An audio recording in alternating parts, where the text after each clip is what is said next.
ಶ್ರೀ ಗಣೇಶಾಯ ನಮಃ. ಶ್ರೀ ಶಾರದಾ ಗುರುಭ್ಯೋ ನಮಃ.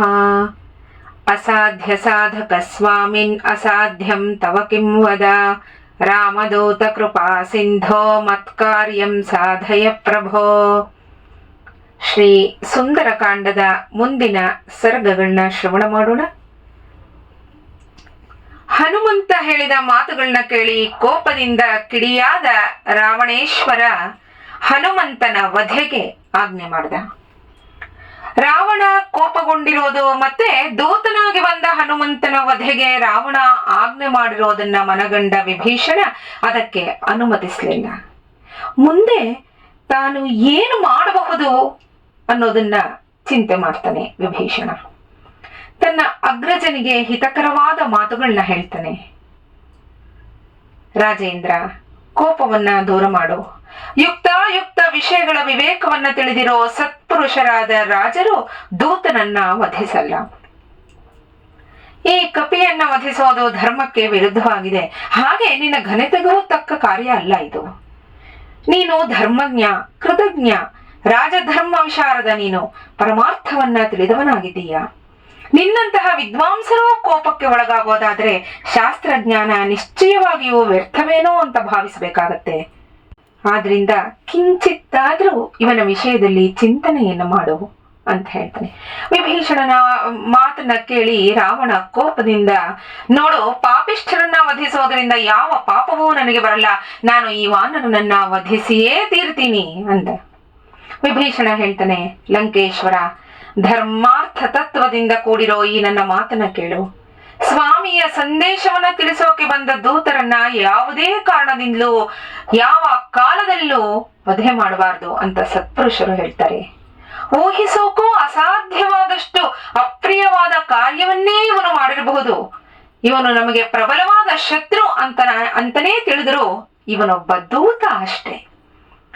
ದೂತನಿಗೆ ವಿಧಿಸತಕ್ಕ ಹಲವು ಬಗೆಯ ಶಿಕ್ಷೆಗಳಿವೆ. ಅದನ್ನು ಬಿಟ್ಟು ವಧಿಸೋದು ತಪ್ಪು. ಹಾಗೆ ನೀನು ಇವನಿಗೆ ಶಿಕ್ಷೆ ಕೊಡಬೇಕು ಅಂತ ಅಂದ್ರೆ ದೂತರಿಗೆ ಕೊಡೋ ಶಿಕ್ಷೆಯನ್ನ ಕೊಡು. ಅವಯವಗಳಲ್ಲಿ ವಿರೂಪವನ್ನ ಉಂಟು ಮಾಡೋದು, ಚಾವಟಿಯಿಂದ ಹೊಡೆಯೋದು, ತಲೆ ಬೋಳಿಸೋದು, ಇಂತಹ ಶಿಕ್ಷೆಗಳನ್ನ ರಾಜನೀತಿ ಹೇಳುತ್ತೆ. ಆದರೆ ಮರಣದಂಡನೆ ಶಿಕ್ಷೆ ನಾನು ಇದುವರೆಗೂ ಕೇಳಿಯೇ ಇಲ್ಲ. ವೀರ್ಯವಂತರು ಯಾವಾಗ್ಲೂ ಕೋಪವನ್ನ ನಿಗ್ರಹಿಸ್ತಾರೆ. ಧರ್ಮವನ್ನ ಪ್ರತಿಪಾದಿಸೋದ್ರಲ್ಲಿ, ಲೌಕಿಕಾಚಾರದಲ್ಲಿ, ಶಾಸ್ತ್ರಜ್ಞಾನದಲ್ಲಿ ಮತ್ತೆ ಧಾರಣೆಯಲ್ಲಿ ನಿನಗೆ ಸಮಾನರು ಯಾರೂ ಇಲ್ಲ. ಸಮಸ್ತ ಸುರಾಸುರರಿಗಿಂತಲೂ ನೀನು ಈ ವಿಷಯಗಳಲ್ಲಿ ಶ್ರೇಷ್ಠನಾಗಿದೀಯ. ಈ ಕಪಿಯನ್ನ ವಧಿಸೋದ್ರಿಂದ ನಾನು ಯಾವ ಪ್ರಯೋಜನವನ್ನೂ ಕಾಣ್ತಿಲ್ಲ. ಇವನನ್ನ ಯಾರು ಇಲ್ಲಿಗೆ ಕಳುಹಿಸಿಕೊಟ್ಟಿದಾರೋ ಅವರ ಮೇಲೆ ನೀನು ದಂಡವನ್ನ ಪ್ರಯೋಗಿಸೋದು ಉಚಿತ. ಇವನು ದುಷ್ಟನೇ ಆಗಿರ್ಲಿ, ಒಳ್ಳೆಯವನೇ ಆಗಿರ್ಲಿ, ಬೇರೆಯವರಿಂದ ಕಳುಹಿಸಲ್ಪಟ್ಟಿರೋನು. ಇವನು ದೂತನಾದವನು ಯಾವಾಗ್ಲೂ ತನಗೆ ಬೇಕಾದವರ ಪ್ರಯೋಜನವನ್ನೇ ಕುರಿತು ಮಾತಾಡೋದು. ಇತರರಿಗೆ ಅವನು ಅಧೀನನಾಗಿರ್ತಾನೆ. ನೀನು ಇವನನ್ನ ವಧಿಸಿದ್ರೆ ಆಕಾಶದಲ್ಲಿ ಹಾರಿಕೊಂಡು ಸಮುದ್ರವನ್ನ ದಾಟಿ ಲಂಕೆಗೆ ಮತ್ಯಾರು ಬರೋ ಅಂಥವ್ರು ಯಾರೂ ಇಲ್ಲ. ನನಗನ್ಸತ್ತೆ ನಿನಗೆ ಮುಂದೆ ಅಂಥವ್ರು ಯಾರೂ ಸಿಗಲ್ಲ. ಇದೊಂದು ವಿಭೀಷಣನ ಯುಕ್ತವಾದ ಮಾತು. ಯಾಕೆ ಹೀಗೆ ಹೇಳ್ತಾನೆ ವಿಭೀಷಣ? ಹನುಮನನ್ನ ವಧಿಸಿದ್ರೆ ರಾಮಲಕ್ಷ್ಮಣರಿಗೆ ವಿಷಯ ತಿಳಿಯಲ್ಲ, ಅವರು ಬರೆದಿದ್ರೆ ಶತ್ರುಗಳ ನಾಶವಾಗಲ್ಲ. ಹನುಮಂತ ಮತ್ತೆ ಇಲ್ಲಿಂದ ಹಿಂದಿರುಗಿ ಹೋದ್ರೆ ನಿನ್ನ ಶತ್ರುಗಳು ನಿನ್ನನ್ನು ಹುಡುಕೊಂಡು ಇಲ್ಲಿಗೆ ಬರ್ತಾರೆ. ಅವರನ್ನ ನೀನು ಇಲ್ಲೇ ನಿಗ್ರಹಿಸಬಹುದು. ಅದರಿಂದ ಇವನನ್ನ ಕಳಿಸು. ಯಾಕೆ ಕಷ್ಟಪಟ್ಕೊಂಡು ನೀನು ಹೋಗ್ಬೇಕು? ಯುದ್ಧಕ್ಕೆ ಅವರೇ ಬರ್ಲಿ, ನಿನ್ನ ಜೊತೆ ಯುದ್ಧ ಮಾಡ್ಲಿ ಅನ್ನೋ ಯುಕ್ತವಾದ ಮಾತನ್ನ ವಿಭೀಷಣ ರಾವಣನಿಗೆ ಮನದಟ್ಟಾಗೋ ಹಾಗೆ ಹೇಳ್ತಾನೆ. ಈ ಮಾತನ್ನ ಅವನು ಹೇಳಿದ್ಮೇಲೆ ರಾವಣನಿಗೆ ಕೋಪ ದೂರ ಆಗತ್ತೆ. ವಿಭೀಷಣನ ಮಾತು ರಾವಣನಿಗೆ ಇಷ್ಟವೋ ಮನವರಿಕೆಯೋ ಆಗತ್ತೆ, ಮನಸ್ಸಿಗೆ ನಾಟತ್ತೆ ಚೆನ್ನಾಗಿ. ವಿಭೀಷಣನ ಕಾಲೋಚಿತವಾದ ಹಿತವಾದ ಮಾತನ್ನ ಕೇಳಿ ರಾವಣ ಹೇಳ್ತಾರೆ, ವಿಭೀಷಣ, ನನಗೆ ಹಿತವಾದ ಮಾತನ್ನೇ ನೀನು ಆಡ್ತಿದೀಯ. ಈ ಕಪಿಗೆ ಈಗ ಯಾವ ಶಿಕ್ಷೆಯನ್ನ ಕೊಡೋದು? ನೋಡು, ಕಪಿಗಳಿಗೆ ಅವುಗಳ ಬಾಲ ಅಂದ್ರೆ ಬಹಳ ಇಷ್ಟ. ಅದೇ ಅವುಗಳಿಗೆ ಭೂಷಣ. ಆದ್ರಿಂದ ಈ ಕಪಿಯ ಬಾಲವನ್ನ ಸುಟ್ಟು ಹಾಕಿ ಅಂತ ರಾಕ್ಷಸರಿಗೆ ಆಜ್ಞೆಯನ್ನ ಮಾಡ್ತಾನೆ. ಈಗಲೇ ಇವನ ಬಾಲಕ್ಕೆ ಬೆಂಕಿ ಹಚ್ಚಿ ಅದನ್ನ ನೋಡಿ ನಮ್ಮ ಲಂಕೆಯ ಜನರು ಸಂತೋಷ ಪಡ್ಲಿ ಅಂದ. ರಾಕ್ಷಸರು ಹಳೆಯ ಬಟ್ಟೆಗಳನ್ನ ತಂದು ಹನುಮನ ಬಾಲಕ್ಕೆ ಸುತ್ತೋಕೆ ಪ್ರಾರಂಭಿಸಿದ್ರು. ಅವರು ಬಟ್ಟೆಗಳನ್ನ ಸುತ್ತುತ್ತಾ ಇರುವಾಗ್ಲೇ ಹನುಮಂತ ಬೆಳೆಯತೊಡಗಿದ. ಹಾಗೆ ಅವನ ಬಾಲವೂ ಬೆಳೀತಿತ್ತು. ಹನುಮನ ಬಾಲವನ್ನ ಎಣ್ಣೆಲಿ ನೆನೆಸಿ ಬೆಂಕಿಯನ್ನ ಹತ್ತಿಸಿದ್ರು. ಇದರಿಂದ ರೋಷಾವಿಷ್ಟನಾದ ಹನುಮ ಬಾಲ ಸೂರ್ಯನಂತೆಯೇ ಕಾಣ್ತಿದ್ದ. ತನ್ನ ಬಾಲದಿಂದಲೇ ಸುತ್ತಲೇ ಇದ್ದ ರಾಕ್ಷಸರನ್ನ ಪ್ರಹರಿಸ್ತಿದ್ದ. ಹನುಮ ಆಗ ಸಮಯೋಚಿತವಾಗಿ ಆಲೋಚನೆ ಮಾಡ್ತಾನೆ. ನಾನು ಬಂಧಿಸಲ್ಪಟ್ಟರೂ ರಾಕ್ಷಸರು ನನ್ನನ್ನ ಏನೂ ಮಾಡಕ್ಕಾಗಲ್ಲ. ನನಗೆ ತೊಂದರೆ ಕೊಡೋ ಶಕ್ತಿ ಇವರಿಗಿಲ್ಲ. ಯುದ್ಧದಲ್ಲಿ ರಾಕ್ಷಸರನ್ನ ಜಯಿಸೋದು ನನಗೆ ಕಷ್ಟವೇನೂ ಇಲ್ಲ. ಆದ್ರೆ ನನ್ನ ಸ್ವಾಮಿ ಶ್ರೀರಾಮನ ಪ್ರೀತ್ಯರ್ಥವಾಗಿ ನಾನು ಈ ಬಂಧನವನ್ನ ಇದುವರೆಗೂ ಸಹಿಸಿಕೊಂಡಿದ್ದಾಯ್ತು.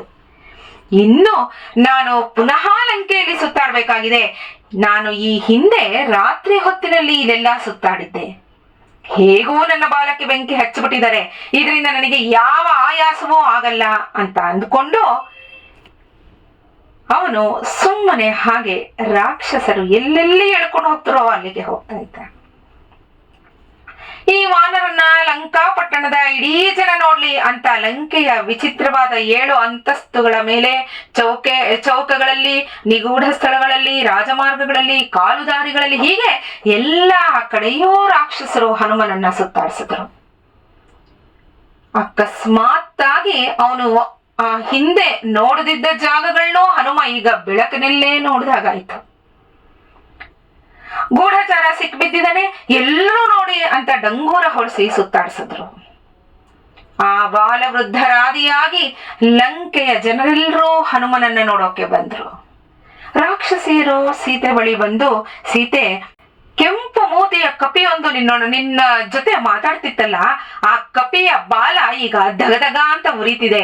ರಾಕ್ಷಸ ನಾಯಕರು ಅದನ್ನ ಲಂಕಾಪಟ್ಟಣದಲ್ಲೆಲ್ಲ ಸುತ್ತಾಡಿಸ್ತಿದ್ದಾರೆ ಅಂತ ಸೀತೆಗೆ ಹೇಳಿದ್ರು. ಒಂದು ಕರ್ಣ ಕಠೋರವಾದ ರಾಕ್ಷಸಿಯರ ಮಾತನ್ನ ಕೇಳಿ ವೈದೇಹಿ ಯಜ್ಞೇಶ್ವರನನ್ನ ಮನಸ್ಸಿನಲ್ಲೇ ಧ್ಯಾನಿಸಿ ಹನುಮನ ಕ್ಷೇಮವನ್ನ ಕೋರ್ತಿದ್ಲು.